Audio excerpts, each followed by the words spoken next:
Hello வணக்கம். நான் உங்கள் Sarah, the empress of tarot and spiritual healer. So இந்த பதிவில் நாம் என்ன பார்க்க போகிறோம்னா, உங்கள் ராசி கடக ராசிக்கான ரிலேஷன்ஷிப் ரீடிங் தான் பார்க்க போகிறோம்.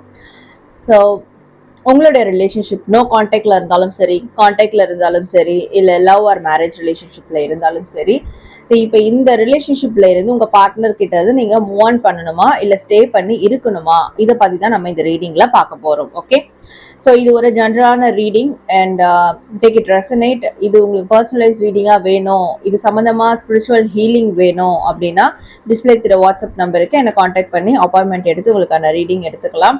அண்ட் இது மாதிரி tarot card reading classes join பண்ணி நீங்களும் டாரோ கார்டு ரீடிங் பண்ணணும் அப்படின்னா அப்படியே வாட்ஸ்அப் நம்பருக்கு எனக்கு டாரோ கிளாஸ் அப்படின்னு சொல்லிட்டு மெசேஜ் பண்ணுங்க.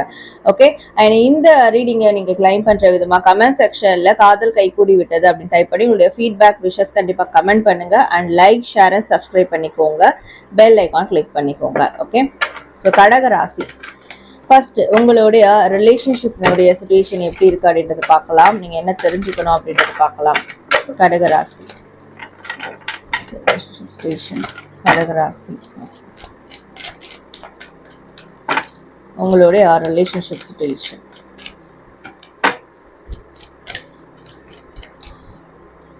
ஓகே, கடக ராசி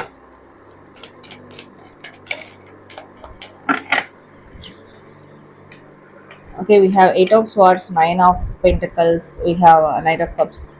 உங்களோட ரிலேஷன்ஷிப் வந்து என்ன சிச்சுவேஷன்ல இருக்குன்னா, உங்க ரிலேஷன்ஷிப்ல இண்டிபெண்டா இருக்கீங்க. ஓகே, இண்டிபெண்டா செயல்படுறீங்க, சுதந்திர போக்கு இருக்கு. உங்க ரிலேஷன்ஷிப்பை இப்ப யாரும் தட்டி கேட்க முடியாது. யாராவது இப்படி கேட்டாலும் நீங்க அதுக்கெல்லாம் அடிபணிஞ்சு போற மாதிரியான சிச்சுவேஷன்லாம் கிடையாது. ஸோ இந்த ரிலேஷன்ஷிப் எப்படி நீங்க கொண்டு போகணும்னு நினைக்கிறீங்களோ அதை வந்து உங்களால செயல்படுத்த முடியும். இந்த ரிலேஷன்ஷிப்ல வேற தேர்ட் பார்ட்டி இன்டர்ஃபியரன்ஸ் பண்ண முடியாது, பண்ணாலும் அது ஒர்க் அவுட் ஆகாது. அது மாதிரி ஒரு சுதந்திர தன்மை இருக்குது. நீங்களே தேர்ட் பார்ட்டிஸ்க்கு பயந்து இதை வந்து ரெஸ்ட்ரிக்ட் பண்ணாதான் உண்டு, தவிர வேற யாரும் வந்து ரெஸ்ட்ரிக்ட் பண்ண முடியாது. ஒரு சுதந்திரமான போக்கு இந்த ரிலேஷன்ஷிப்ல இருக்குது, சிச்சுவேஷன்ல இருக்கு. ஆனா அட் த சேம் டைம் ஒரு டிஸ்கம்ஃபர்ட் ஜோனும் இருக்குன்றது இங்க வந்து கிளியரா தெரியுது. ஓகே, ஒரு விதமான பயம், நெருடல், ஃபியர் ஆஃப் ரிஜெக்ஷன் சொல்லலாம். இல்லை இப்போ இந்த ரிலேஷன்ஷிப் சேஃப் ஜோன்ல இல்லை, பிரச்சனை எப்போ எங்கேருந்து கிளம்போ தெரியல, கம்ஃபர்டபுளா இல்லை, இப்படியான ஒரு மனநிலை ரெண்டு பேருக்குள்ளேயும் வந்து மியூச்சுவலா இருக்க வாய்ப்பு இருக்கு. ஸோ டிஸ்கம்ஃபர்ட் ஜோன் இருக்கு, அட் த சேம் டைம் இண்டிபெண்டான ஒரு சிச்சுவேஷனும் இருக்கு, சுதந்திர போக்கும் இருக்கு. ரைட், அதே மாதிரி இந்த ரிலேஷன்ஷிப்ல ஒருத்தருக்கு ஒருத்தர் உங்களோட இமோஷன்ஸை ஷேர் பண்ணணும்னு நினைக்கிற அந்த ஒரு உந்துதல் அது அதிகமா இருக்கு. அந்த ஒரு ஆக்டிவிட்டி, ஆப்டிமிசம் அதிகமா இருக்கு அப்படின்னு சொல்லலாம். அண்ட் இந்த ரிலேஷன்ஷிப்பை தக்க வச்சுக்கணும்ன்ற ஒரு வேகமும் துடுக்கும் இருக்கு. சரிங்களா, இந்த ரிலேஷன்ஷிப்பை எப்படி இருந்தாலும் தக்க வச்சுக்கணும், இதை வந்து நான் விட்டு கொடுக்க முடியாது, ஸோ இதுக்காக நான் என்ன வேணா பண்ணுவேன், அந்த அளவுக்கு வந்து உங்களோட இமோஷனல் அந்த திங்ஸ் இருக்குல்ல, அது ரொம்பவே உங்களை பூஸ்டப் பண்ணிக்கிட்டு இருக்கு. ஸோ இப்படியான சிச்சுவேஷன்ஸ் இருக்கு. மேற்கொண்டு பார்க்கலாம். we have the sun card. Okay, ஒரு பாசிட்டிவான ஒரு ஆப்டிமிஸ்டிக்கான வைப் கொடுக்கக்கூடியதா இருக்கு உங்களுடைய ரிலேஷன்ஷிப் சிச்சுவேஷன். இந்த ரிலேஷன்ஷிப்ல இருக்கக்கூடிய பெண், மேபி கடகராசியில் இருக்கக்கூடியவங்க நீங்களா இருந்தாலும் சரி, உங்க பார்ட்னரா இருந்தாலும் சரி, இந்த ரிலேஷன்ஷிப்ல நீங்க மேலா இருந்தாலும் சரி, ஃபீமேலா இருந்தாலும் சரி, இந்த ரிலேஷன்ஷிப்பை பொறுத்த வரைக்கும் பெண், இந்த ரிலேஷன்ஷிப்ல இருக்கக்கூடிய பெண் எடுக்கக்கூடிய முடிவுகள் தான் கரெக்டா இருக்கும் அப்படின்ற மாதிரி இருக்கிறதுனால, ஸோ அந்த பெண் சார்ந்தே நிறைய டிசிஷன் போயிட்டு இருக்கு. பெண் தான் கண்ட்ரோல் பண்ற மாதிரி இருக்கும் இந்த ரிலேஷன்ஷிப்பை. But it's a positive control அப்படின்னு சொல்லலாம், நெகட்டிவ் கண்ட்ரோல்ல பாசிட்டிவ் கண்ட்ரோல். ஸோ அவங்க என்ன முடிவு பண்றாங்களோ அதை சார்ந்துதான் இந்த ரிலேஷன்ஷிப் போகணும். அப்பதான் இது வந்து நல்ல விதமா ஃபேவரபிளா போகும் அப்படின்னு இருக்கு. ரைட், இருந்தாலும் ஏதோ ஒரு ரெட்டை தன்மை இருக்கு, ரெண்டு மனநிலை இருக்கு. இந்த ரிலேஷன்ஷிப்ல இருக்கலாமா வேண்டாமா அப்படின்றதா இருக்கட்டும், இந்த ரிலேஷன்ஷிப் ஃபியூச்சர் இருக்கா இல்லையா அப்படின்றதா இருக்கட்டும், இது இட்ஸ் ஸ்டேபிள் ஆர் அன்ஸ்டேபிள் அப்படின்றதா இருக்கட்டும், இது நெக்ஸ்ட் லெவலுக்கு கொண்டு போகலாமா வேண்டாமான்ற இருக்கட்டும், இந்த மாதிரியான அடுத்த லெவல் அப்டேட்ஸ்ல ஒரு வித தயக்கம், ஒரு வித இரட்டைத்தன்மை, டவுட்ஸ் இருக்கு. ஸோ அந்த டவுட்ஸ் ஏன்னா அத ஒரு கம்ஃபர்ட் ஜோன் இங்கே இல்லை. இந்த ரிலேஷன்ஷிப்ல இப்போதைக்கு ஒரு டிஸ்கம்ஃபர்ட் ஜோன் தான் இருக்குது, அன்கம்ஃபர்டபுள் ஜோன் தான் இருக்கு, தவிர்த்து கம்ஃபர்ட் ஜோன் இல்லை. ஒரு விதமான பயம் இருக்கு. ஸோ அந்த பயம் தான் பிரச்சனைக்கு காரணம். பட் இது ரிலேஷன் ஃபியூச்சர் பார்க்கும்போது அது பாசிட்டிவா தான் இருக்கு. நெக்ஸ்ட் லெவல் கொண்டு போகக்கூடிய அந்த சோர்சஸ் நிறைய இருக்கு இந்த ரிலேஷன்ஷிப்ல.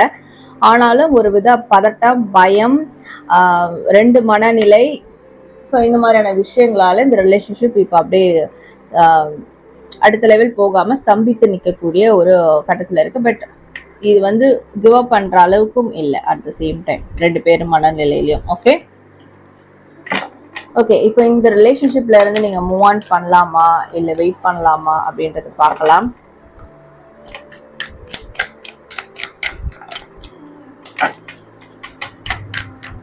Should you move on or wait for this relationship?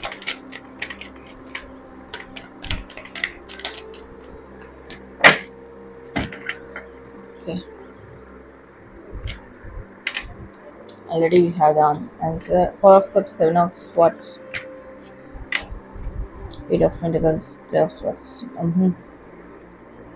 Okay. So இந்த ரிலேஷன்ஷிப்ல இருந்து மூவ் ஆன் பண்ணலாமா வேண்டாமா? கண்டிப்பா இப்ப தற்காலிகமா ஒரு மன ரீதியான பிரச்சனையை சந்திச்சுட்டு இருப்பீங்க ரெண்டு பேரும். நீங்க ரெண்டு பேரும் என்னதான் வந்து இண்டிபெண்டா சுதந்திரமா செயல்பட்டாலும் ஸோ அந்த டிஸ்கம்ஃபர்ட் ஜோன் இருக்குல்ல, அது ஏன்னா மற்றவங்களால வரும் அது, ரைட்?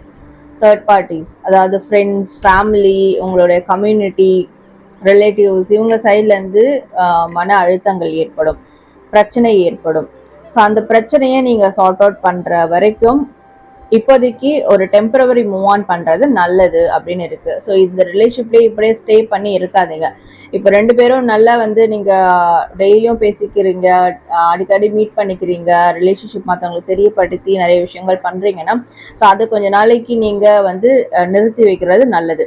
இப்போ நீங்க நோ கான்டாக்ட்லயே இருந்தாலும் இதை பத்தி மற்றவங்ககிட்ட பேசுறது, உங்க ஃப்ரெண்ட்ஸ் அண்ட் ஃபேமிலி கிட்ட இதை ஷேர் பண்றது, ரீகன்சிலேஷன் ப்ராக்ரஸ்க்காக அவங்க கிட்ட சப்போர்ட் கேட்கறது, இது மாதிரியான விஷயங்கள்லாம் கொஞ்சம் நீங்க கொஞ்சம் நிறுத்தி வைக்கிறது நல்லது, ரைட்? ஏன்னா யாரும் உங்களுக்கு யார் எந்த டைம்ல எப்படி மாறுவாங்கன்னு தெரியாது. பெட்ரையல்ஸ் அதிகமா இருக்கு உங்க சைடு. அதனால இப்போதைக்கு நீங்க இதுல இருந்து மூவ் ஆன் பண்றது நல்லது.